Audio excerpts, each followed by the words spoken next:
Je qualifierais la vente directe à mi-chemin entre le commerçant, le commercial. Nous sommes majoritairement payés à la commission, mais on n'a pas ce côté vraiment commercial. On est aussi commerçant, on est dans le conseil, c'est du conseil-vente. Voilà. Alors, mes conseils pour les personnes qui souhaitent démarrer une activité de vente directe. Alors, tout d'abord, nous avons cet outil qui est indispensable aujourd'hui, qui est Internet, qui est une mine d'informations. Donc, voilà. Les questions à se poser, tout d'abord, c'est quels sont les produits dans lesquels vous vous sentez le plus à l'aise et que vous aimeriez commercialiser. Voilà. Il ne faut absolument pas se dire c'est top fashion, je vais vendre tel ou tel produit parce que c'est deux produits du moment. Parce que ce qui est au top de la mode aujourd'hui peut très bien être ringard dans 4 mois. Voilà. Et il faudra recommencer à rechercher encore des produits. Voilà.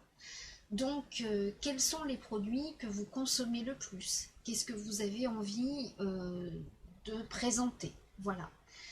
Avant de vous lancer, il faut aussi savoir si c'est compatible avec votre métier, parce qu'il y a des métiers où la vente directe est impossible. Par exemple, les avocats, les médecins, voilà, ne peuvent pas. Regardez dans votre convention collective, regardez dans votre contrat également, si votre patron accepte que vous ayez une activité annexe, même si c'est à temps choisi. Donc voilà, la vente directe, c'est à temps choisi, donc vous pouvez y consacrer quelques heures par jour, quelques heures par mois, quelques heures par an aussi. Regardez, parce qu'il y a des sociétés qui vous radient si vous ne passez pas commande pendant 6 mois, par exemple. Donc là, vous ne pouvez pas y consacrer que quelques heures par an, comme je viens de le dire. Mais il y a des activités plus ou moins saisonnières, comme par exemple le chocolat, vous allez cartonner à Pâques et à Noël, et puis ne rien faire du tout pendant le reste de l'année. Voilà. Qu'est-ce que je peux vous conseiller d'autre également? Donc, renseignez-vous bien sur toutes les sociétés. Voilà. Lorsque, par exemple, vous recherchez une société, je vais dire n'importe quoi, de bougies. Voilà. Vous cherchez sur Google VDI bougies. Alors là, vous allez en avoir pas mal. Voilà. Renseignez-vous si c'est une société qui est récente, si c'est une société qui a de la bouteille.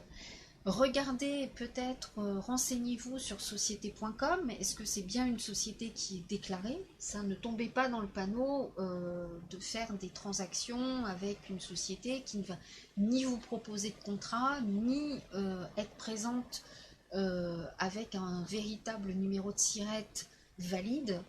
Donc là aussi, c'est très très important.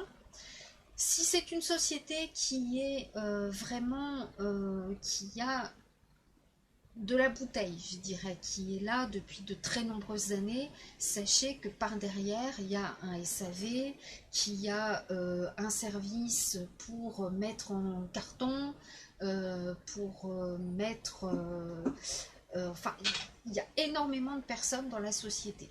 Si c'est une toute petite entreprise artisanale qui vient de se lancer et qui recherche des personnes pour distribuer leurs produits, il faut aussi se poser des questions. C'est bien de démarrer avec des gens qui démarrent aussi, parce qu'on se donne mutuellement un coup de pouce. Je démarre une nouvelle activité et j'aide une société à démarrer, mais attention, parce que la société derrière, elle peut très bien fermer demain. Voilà. Elle peut aussi, s'ils sont très petit effectif, être très vite débordée. Voilà, si c'est la personne qui fabrique ces bougies et qui en même temps les emballe, machin bidule, il faut qu'elle soit capable de gérer tout ça. Gérer vos bulletins de commission, gérer tout, tout, tout, tout, tout. Voilà. Là, je ne parle pas de l'artisan qui va vendre lui-même ses propres produits. Hein, voilà. Euh, Là, il faut aussi qu'il gère les équipes et tout. Donc là, on ne se lance pas. Voilà. Par rapport au parrain et à la marraine, donc il y a souvent une confusion sur le rôle de cette personne. Voilà. Généralement, il faut rentrer par le biais de quelqu'un dans les sociétés. Donc c'est ce qu'on appelle le parrainage, hein, le parrain ou la marraine. Voilà.